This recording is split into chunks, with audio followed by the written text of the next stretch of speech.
Assalamualaikum warahmatullahi wabarakatuh. Kali ini saya akan membahas motivasi dan tujuan muamalah khususnya untuk bidang ekonomi atau bisnis.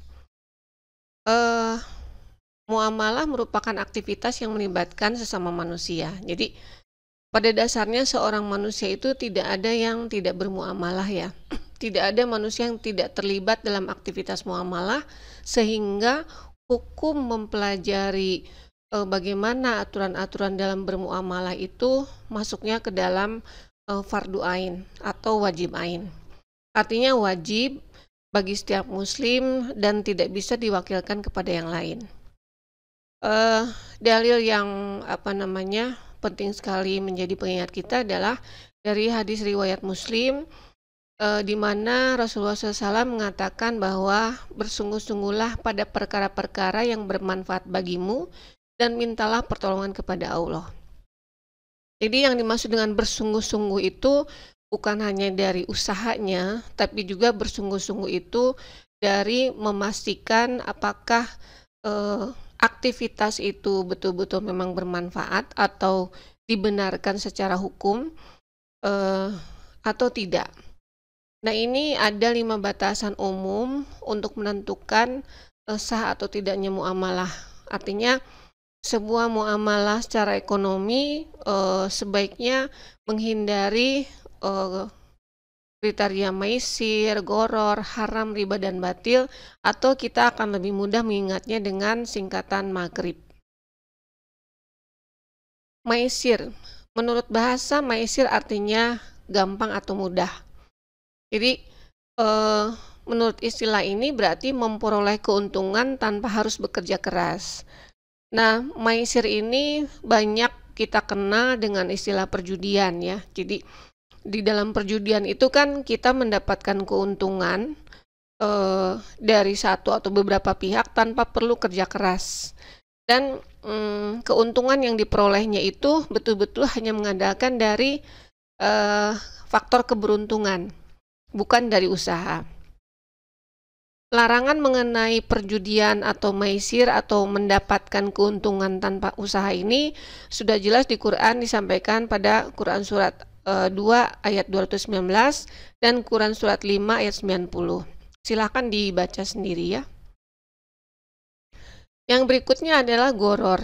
Menurut bahasa, goror artinya pertaruhan. Tapi di sini goror itu artinya semua transaksi yang belum jelas barangnya atau tidak berada dalam kuasa si penjual atau di luar jangkauan dalam proses jual beli.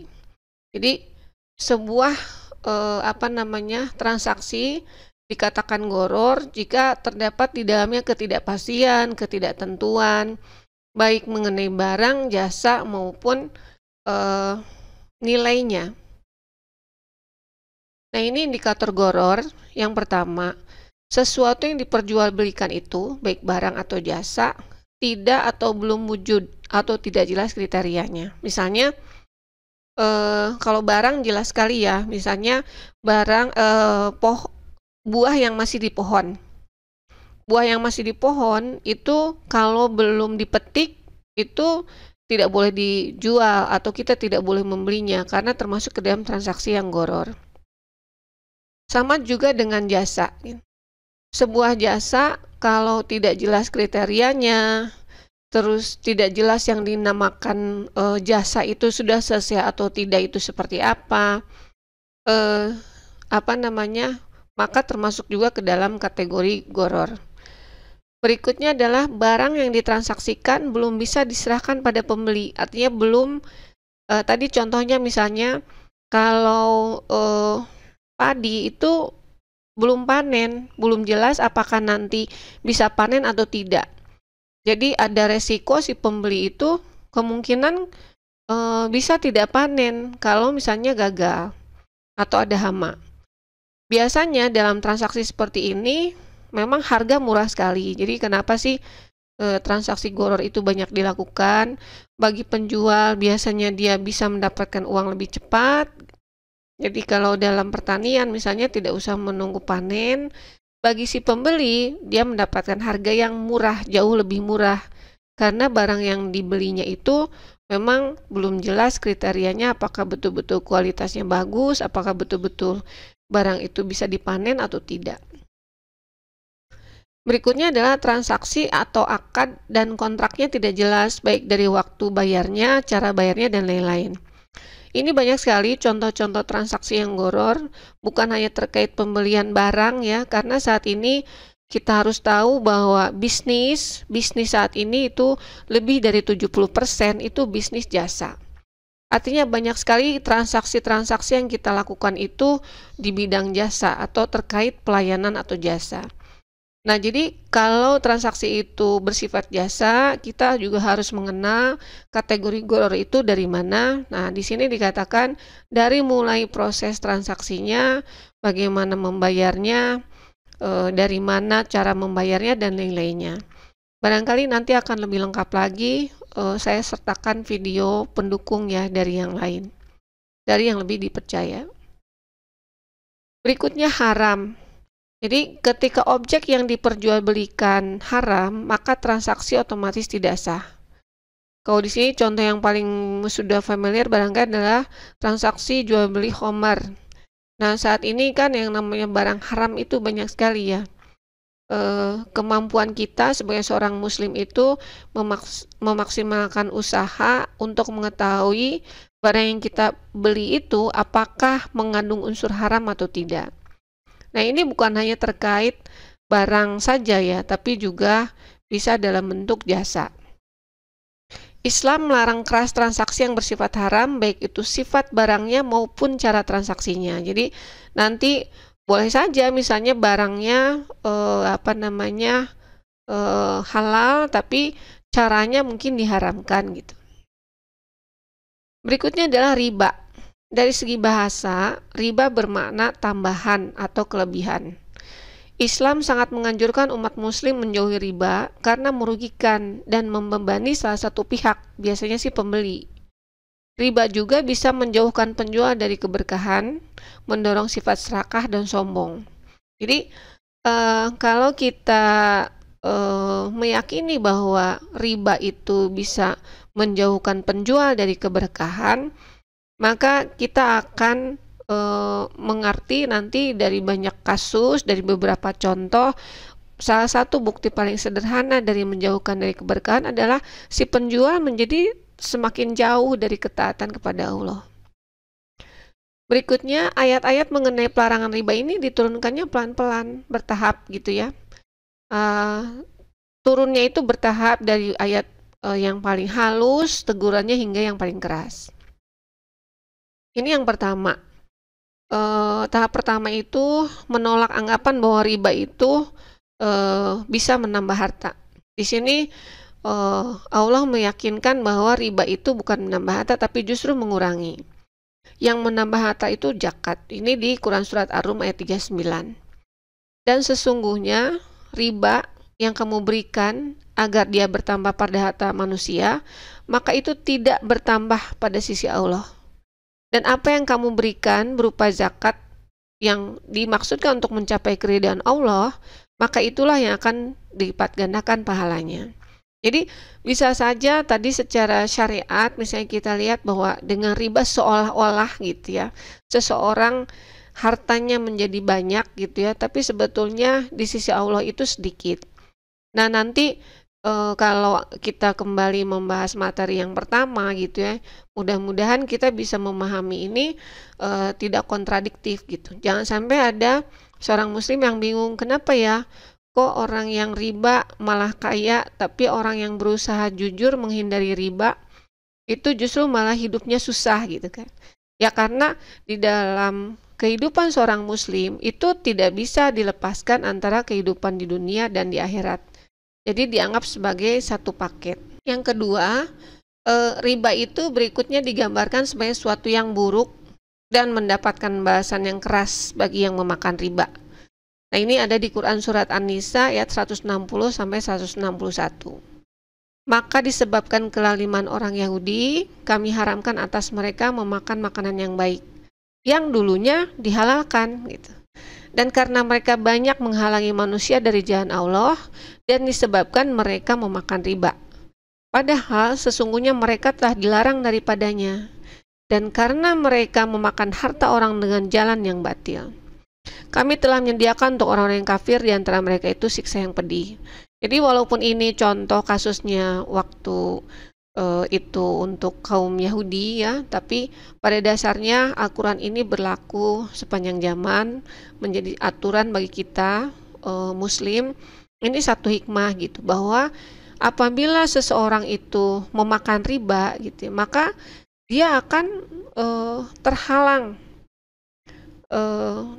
dari berbagai kebaikan. Bahkan bisa saja kalau zaman dulu makanan-makanan yang tadinya dibolehkan jadi dilarang oleh Allah, tapi bisa saja kalau sekarang misalnya bentuknya dalam bentuk sakit dan lain-lain gitu ya, sehingga kita tidak bisa memakan makanan yang halal tersebut. Jadi dan yang lebih mengerikan lagi adalah siksa bukan di dunia ya, tapi di akhirat. Yang ketiga, riba diharamkan dengan dikaitkan kepada suatu tambahan yang berlipat ganda. Jadi, hai orang-orang yang beriman, janganlah kamu memakan riba dengan berlipat ganda, dan bertakwalah kamu kepada Allah supaya kamu mendapat keberuntungan. Ini Quran Surat Al-Imran ayat 130. Jadi, kembali ketika kita membahas materi-materi berikutnya, kita harus selalu kembali kepada materi di PowerPoint yang pertama gitu ya, yang menjelaskan tentang akidah, syariah, dan akhlak, supaya kita tidak salah bahwa keberuntungan pun di sini banyak ya. Kalau Allah menjanjikan sebuah manfaat, sebuah keberuntungan, sebuah kebahagiaan, itu tidak semata-mata di akhirat. Salah besar kalau seorang muslim meyakini bahwa imbalan yang Allah berikan itu selalu hanya di akhirat. Contoh, banyak sekali ya orang yang silakan dipelajari, dibaca, sudah banyak sekali contoh bahwa orang-orang yang menghindari riba itu bukan hanya dia mendapatkan rizki yang melimpah, tapi juga mendapatkan kebahagiaan di dunia. Kalau di akhirat sudah pasti ya. Di dunianya juga mendapatkan ketenangan, kebahagiaan. Ketenangan ini sesuatu yang nggak bisa dibeli walaupun dengan dunia dan seisinya. Jadi betapa mahalnya sebuah ketenangan. Nah, ini salah satu keberuntungan yang dapat diperoleh apabila seseorang menghindari riba. Keempat, merupakan tahapan yang terakhir yang menunjukkan betapa kerasnya Allah mengharamkan riba, yaitu Quran Surat Al-Baqarah ayat 278 sampai 279 yang berbunyi, hai orang-orang yang beriman, bertakwalah kepada Allah dan tinggalkan sisa riba yang belum dipungut jika kamu orang-orang yang beriman. Maka jika kamu tidak mengerjakan atau meninggalkan sisa tersebut, maka ketahuilah bahwa Allah dan Rasul-Nya akan memerangimu. Dan jika kamu bertobat dari pengambilan riba tersebut, maka bagimu pokok hartamu. Kamu tidak menganiaya dan tidak pula dianiaya. Jadi begitu kerasnya peringatan Allah kepada pelaku riba, karena di dalam Islam sebetulnya aturan-aturan itu tidak berorientasi kepada maslahat individu. Jadi Islam selalu membuat aturan, selalu membuat batasan-batasan itu dalam kerangka maslahat dan mudorotnya itu prioritasnya adalah kepada masyarakat atau umum. Kalau riba itu hanya berdampak kepada si individunya sendiri atau hanya dua orang yang bertransaksi, itu mungkin tidak sekeras ini ya peringatan dari Allah. Jadi silakan dipelajari kenapa Allah memberikan hukuman yang keras kepada pelaku yang tidak berzakat, kepada pelaku yang tidak meninggalkan riba. Bahkan seringkali kita dibikin takut gitu ya dengan informasi bahwa di dalam Islam itu ada hukum kisos katanya. Nah, padahal prosesnya tidak semudah itu dan sangat sulit ya untuk menjatuhkan sebuah hukuman. Begitu kerasnya Allah memperingatkan seorang hakim gitu ya, dan begitu telitinya pengadilan Islam, sehingga sebetulnya hukuman-hukuman itu tidak seperti hukuman di negara-negara yang begitu mudah menjatuhkan, menjudge, kadang-kadang hanya berdasarkan kekuatan berargumentasi. Kenapa ada hukum kisos? Ya karena maslahat bagi masyarakatnya jauh-jauh lebih besar gitu ya. Jadi selalu Islam itu turun untuk kemaslahatan atau kebaikan seluruh umat manusia. Oleh karena itu, aturan-aturan atau hukum-hukumnya pun diarahkan ke sana untuk kebaikan atau kemaslahatan umat manusia. Berikutnya adalah batil. Jadi, muamalah juga dilarang apabila mengandung unsur batil. Islam menganjurkan umat muslim menjauhi transaksi yang bersifat batil. Nah, secara harfiah, batil itu artinya jahat atau bertentangan dengan hak. Bisa curang, penindasan, kerugian, menipu gitu ya, mengurangi timbangan, mengurangi kualitas. Seperti yang tercantum dalam prinsip dasar muamalah, transaksi sebaiknya dilakukan atas dasar sukarela dan sama-sama menguntungkan. Transaksi yang batil biasanya merugikan salah satu pihak. Nah, sekarang barangkali dengan banyak sekali transaksi muamalah yang dilakukan dengan media online ya, ini kita sebaiknya berhati-hati karena banyak sekali ya sekarang di marketplace. Misalnya kita lihat contoh sederhana ya, sebuah produknya kayaknya menarik sekali gitu ya, ketika kita beli ternyata mengecewakan. Nah, kalau kita ingin transaksinya tidak mengandung batil, maka kita harus berusaha apabila posisi sebagai penjual, kita harus siap dengan resiko barang dikembalikan.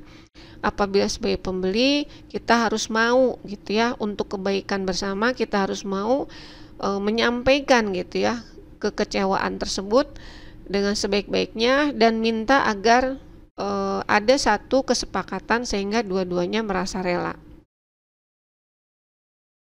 Ini doa yang sangat baik. Saya sengaja beri highlight pada kata amal yang diterima. Allahumma inni as'aluka ilman nafi'an wa rizqan thayyiban wa amalan mutaqabbalan. Artinya, ya Allah, sesungguhnya aku memohon kepadamu ilmu yang bermanfaat, rizki yang baik dan amal yang diterima. Artinya, kita seperti yang sudah bahas di materi sebelumnya, kita tidak boleh terlalu yakin bahwa kalau baik menurut manusia itu pasti diterima oleh Allah. Ini doanya sudah jelas ya.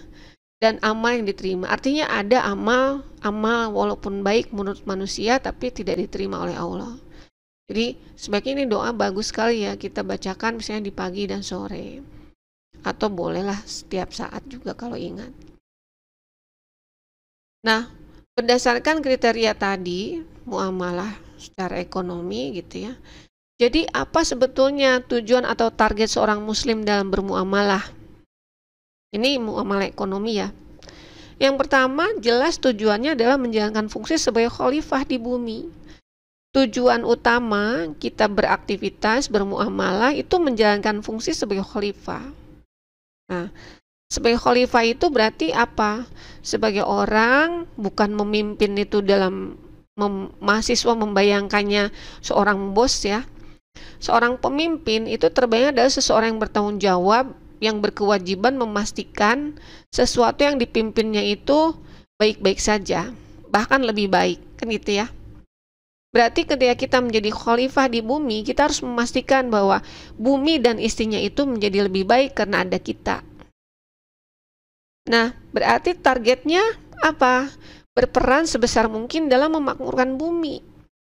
Kenapa saya menggunakan kata berperan sebesar mungkin? Karena kan setiap orang memiliki potensi yang berbeda-beda.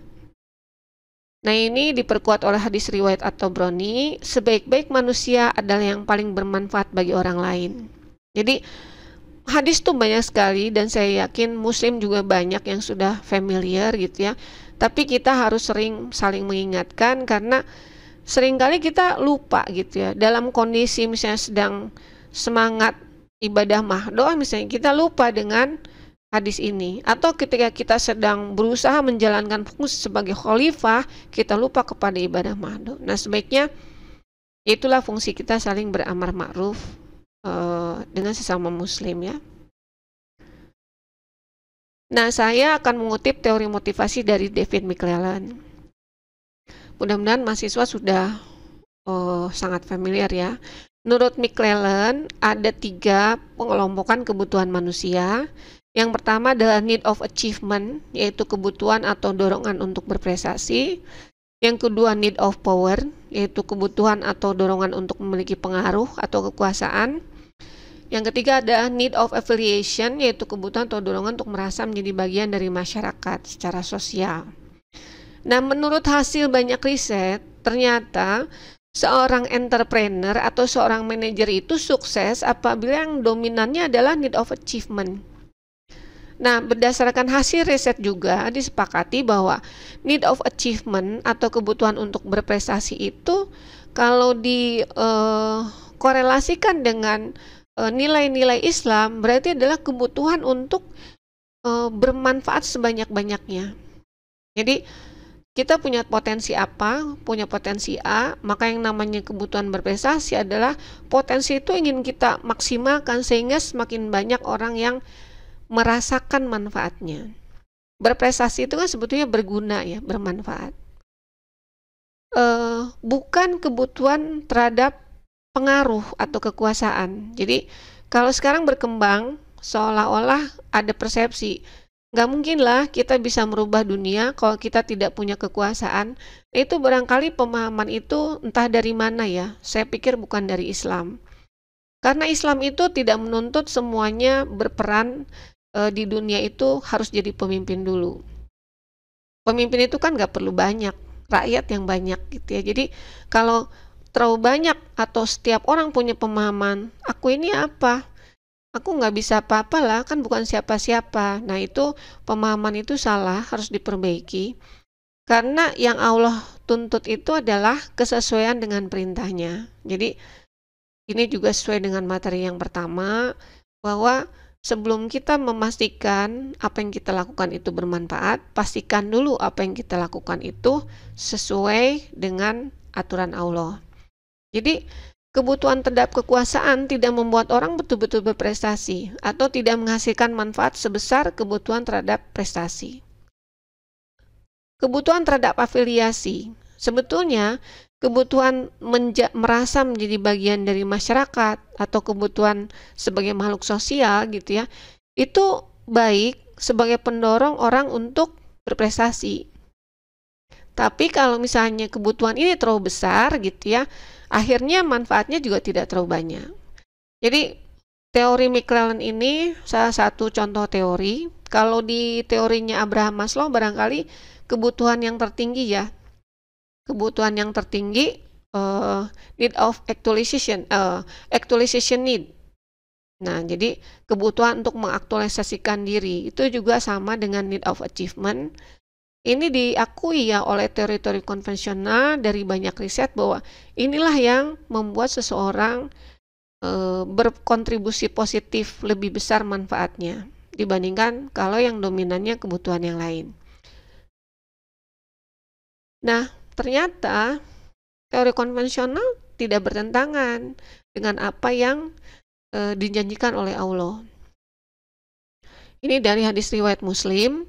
Barang siapa yang membebaskan seorang muslim dari kesulitan di dunia, ini ya, dari kesulitan di dunia, maka Allah akan membebaskannya dari kesulitannya di hari kiamat. Padahal kesulitan di dunia tuh paling nggak banyak, dan yang kita bantu juga tidak banyak ya kepada orang lain, tapi janji Allahnya sangat hebat ya. Allah akan membebaskannya dari kesulitan di hari kiamat. Barang siapa memberi kemudahan kepada orang yang berada dalam kesulitan, maka Allah akan memberi kemudahan di dunia dan akhirat. Jadi orang yang membantu atau membebaskan kesulitan muslim lain, orang yang memberi kemudahan kepada orang lain, itu jelas tidak bisa kalau orang itu motivasinya yang dominan adalah bukan motivasi berprestasi. Tentunya nilai kebaikan atau nilai pahala dari orang yang berprestasi jauh lebih besar dibandingkan dengan orang yang tidak berprestasi gitu. Ini dari Quran Surat Al-Isra ayat 7, jika kalian berbuat baik, sesungguhnya kalian berbuat baik bagi diri kalian sendiri. Jadi harus diingat, fungsi kita sebagai khalifah itu menuntut kita untuk bermanfaat atau membawa kebaikan bagi dunia dan seisinya. Artinya ada hadis-hadis yang mengatakan bahwa Allah lebih menyukai seorang muslim yang bermanfaat daripada yang tidak. Allah lebih menyukai seorang muslim yang kuat daripada yang lemah. Artinya begitu banyak manfaat dari seseorang muslim yang kuat dan bermanfaat atau yang berbuat baik. Nah, ini salah satu fungsi dari tujuan kita dalam bermuamalah itu harus untuk menjalankan fungsi kita sebagai khalifah dan menebar kebaikan. Karena berdasarkan hasil riset juga, ketika seseorang bekerja, ketika seseorang menjadi seorang entrepreneur, kalau tujuannya sekedar mendapatkan uang, itu biasanya mereka mudah jatuh, mudah berputus asa, tidak maksimal dalam bekerja. Jadi antara hasil riset dengan apa sunnatullah atau yang dijanjikan oleh Allah itu tidak bertentangan. Seorang muslim ketika dia sudah balik gitu ya, seharusnya dia menjalankan fungsi sebagai khalifah. Dan akan lebih maksimal lagi apabila dia berprestasi. Contoh, prestasi itu bisa saja dalam bentuk pekerjaan, dia mendapatkan penghasilan yang besar, dia bisa membayar zakat, bisa wakaf, bisa sedekah, dia bisa melakukan banyak kebaikan. Betapa kita sering melupakan bahwa kita itu tidak ada yang tidak berpengaruh kepada orang lain. Skop kecil saja. Ketika seseorang sudah dewasa tapi dia belum mandiri, sebetulnya dia sudah membawa dampak kepada orang lain yang ada di rumah ini, di rumah itu menjadi beban kerjanya lebih. Kalau di rumah itu ada 5 orang, sedangkan kebutuhan pekerjaan itu 10, berarti satu orang bebannya 2. Tapi gara-gara ada satu orang yang tidak produktif, kurang bermanfaat, maka yang 2 itu dilimpahkan ke yang lain. Jadi yang lain nanti ada yang bebannya jadi 3 atau bahkan 4. Itu bukannya merugikan orang lain. Nah, jadi mudah-mudahan dari penjelasan ini mahasiswa bisa memahami bahwa kita harus memperbaiki lagi apa tujuan kita, apa target kita dalam melakukan sesuatu. Kuliah, berbisnis, bekerja, semuanya sama sekali tidak diperintahkan oleh Allah semata-mata untuk kepentingan pribadi. Karena Allah pun menciptakan kita ke dunia ini bukan untuk kepentingan pribadi. Tapi sebagai khalifah itu berarti untuk kepentingan pribadi dan dunia serta seluruh isinya. Saya pikir itu saja dulu. Terima kasih. Assalamualaikum warahmatullahi wabarakatuh.